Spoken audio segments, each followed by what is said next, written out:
السلام عليكم ورحمة الله وبركاته. حبايبي عاملين ايه؟ يا رب تكونوا بخير.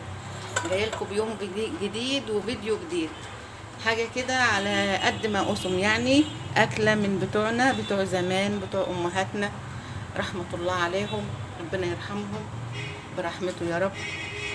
هنعمل مسقعة بطريقة أمهاتنا وطريقة حمواتنا، ربنا يرحمهم برحمته الواسعة يا رب العالمين. وقبل ما نبدأ الفيديو هنسمي بسم الله والصلاة والسلام على رسول الله. اللهم صل وسلم وزد وبارك عليك يا حبيبي يا رسول الله.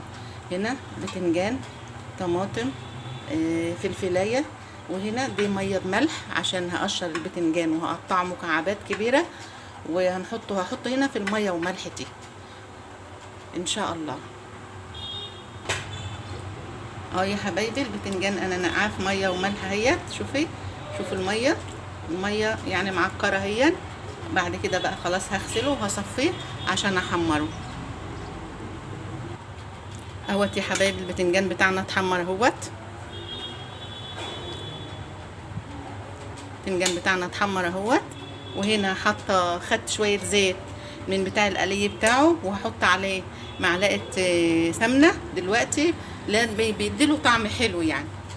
والزيت نضيف اهو، مصفياه اهو، زيت متصفي زي الفل.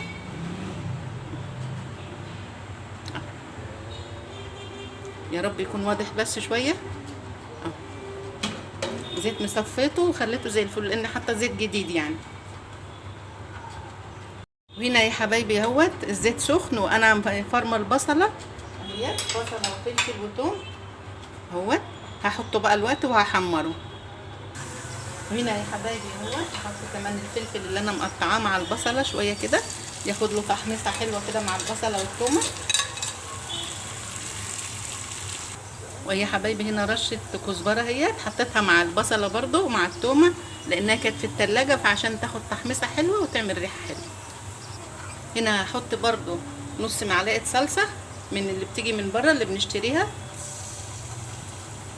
بحب احطها برده مع البصله وكده عشان تدي ريحه حلوه والمواد الحافظه اللي فيها تخرج يعني. هنا يا حبايبي اهوت حطيت الصلصه الطماطم بتاعتنا، ضربت نص شفشق الخلاط كده وحطيته.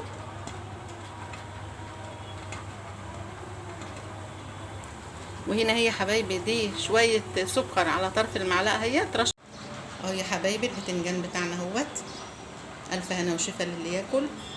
وفضلا وليس امرا الاشتراك في القناه وتفعيل الجرس ولايكاتكم الحلوه ودعواتكم. والسلام عليكم ورحمه الله وبركاته.